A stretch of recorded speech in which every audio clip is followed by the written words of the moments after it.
This has to stop. Are you happy with yourself, college football playoff expansionists, of which I am not?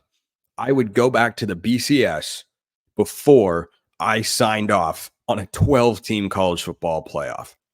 There have already been discussions amongst the college football playoff board of directors and presidents that are involved and athletic directors and whatnot about going beyond 12. Remember what I said just before we began this second segment on today's show. Nothing about the college football playoff is set for 2026 and beyond. Absolutely, positively nothing. Not the television deal, not the number of teams, not the number of automatic qualifying spots. None of it is set. They're figuring it all out.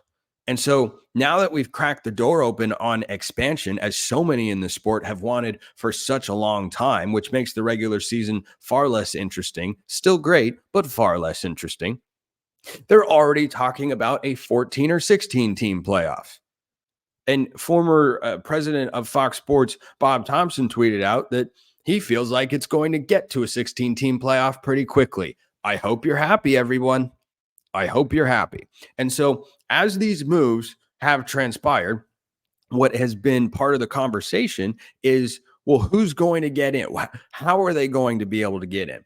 And the SEC and the Big Ten, there's that Power 2 tandem once again, they're trying to get more automatic qualifying berths, which, oh my gosh, I don't even like the current automatic qualifying berth. There should be no automatic qualifiers for anything in the college football playoff, ever. I don't want a single solitary thing to be determined by, well, you won your conference over here. So a pair of 9-3 Big 12 teams square off in the conference championship game. And you're telling me the team that wins and goes 10-3 with, maybe 2 non-conference losses and no non-conference wins against a Power 4 institution is better than a 10-2 or 11-1 SEC team or Big 10 team that didn't get to the conference title game? Is that what you're telling me? Because that's the system that you're drawing up here. You're telling me that a 9-3 champ that wins should have a better postseason chance than a team that goes 10-2 with an SEC schedule? Look at Florida's schedule and look at Colorado's schedule and tell me that those two things are even close to the same. They are not. So automatic qualifiers are ridiculous. But here we are. Before the 12-team playoff has even begun, they are talking about the possibility of more. And I am just getting more and more ensconced, infuriated, and livid at this sport, which I love so very dearly. None of this comes from a place of being anti-establishment or just something to yell about in February or anything like that.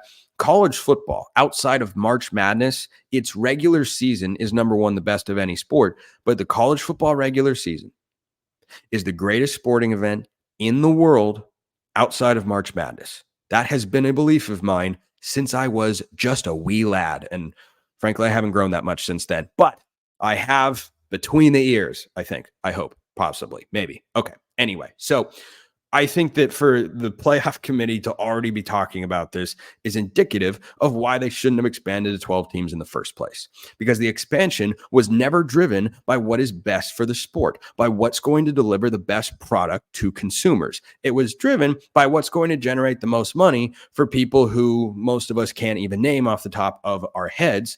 And most of the money goes to places that we're never going to see as individuals. And so I am assessing this from a standpoint of what makes for a better college football product.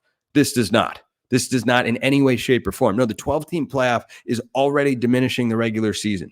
You are going to have two lost teams. I mean, they're going to get in every year. That's standard operating procedure because the SEC and the Big Ten have consolidated with these super conferences. And look, it even makes more sense. I can admit that when you have a realignment SEC and a realignment Big Ten that have 16 and 18 teams respectively, yeah, allowing 2 lost teams to get in does at some fundamental make sense.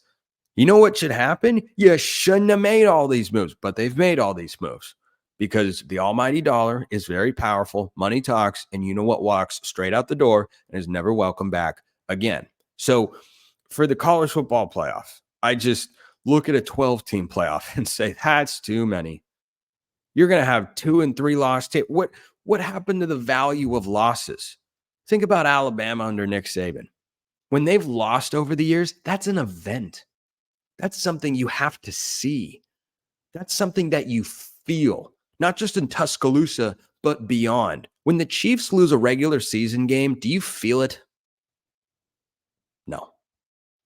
No, you only feel it if Mahomes and Andy Reid lose in the playoffs, which apparently they don't do anymore. But college football regular season losses are felt in living rooms and in stadiums and in tailgate parking lots all across this great country. But that is reduced. It is minimized when you say 2 and 3 loss teams could get in. If you're going to a 14-team playoff or a 16-team playoff, get ready. Remember who was ranked for a lot of last year? 8-4 Tennessee. Get ready for 8-4 SEC teams to have a chance to get into a 16-team playoff. Because anyone who thinks outside of the SEC and the Big Ten, they're being helped by a potentially expanded playoff, you are lying to yourself or you are misinformed. Because in no way, whether you have more automatic qualifiers in the SEC and Big Ten or whether you don't, those expanded spots go anywhere else. Because when you've consolidated the sport like this and you have made it such a messy proposition, the way that this wonderful, beautiful, majestically great sport has managed to do, because people who are running it don't actually care about the sport itself and the products on the field for the people who are actually, paying the bills to keep the lights on, and that's the fans. This is the situation you find yourself in which you are taking something that has made the sport unique and great and special and wonderful, and you are draining its value. You are draining its value. And if you're in the ACC or if you're in the Big 12, a potential further expansion of the playoff only gets us closer to the Big 2 conferences breaking away from everyone altogether. I said earlier on the show, if I were the Big 10, I would go out and get Florida State and I'd try to get Notre Dame. You know why? Because that's what's going to make you the most money. That's what's going to make you an even bigger power broker in the sport. But the possibility of those 2 conferences breaking away, that inches closer when you expand, because if they're dominating the playoff, you're getting a G5, an ACC, and a Big 12 champion in there, and then you've got 13 Big 10 SEC teams. What does that generate? A feeling of, we don't actually need you here. What are you doing here? You're not on the same level. It's not good. It's not good. 12 is already too many. Enough already with all this expansion. Recruiting's a 24/7, 365 endeavor, folks. And if you want Julian Lewis, maybe the number 1 quarterback in the 2025 cycle, you better start recruiting him now, and you better start recruiting him hard, because he's got a visit list coming up. Yeah, they got some heavy hitters on that particular lineup of teams.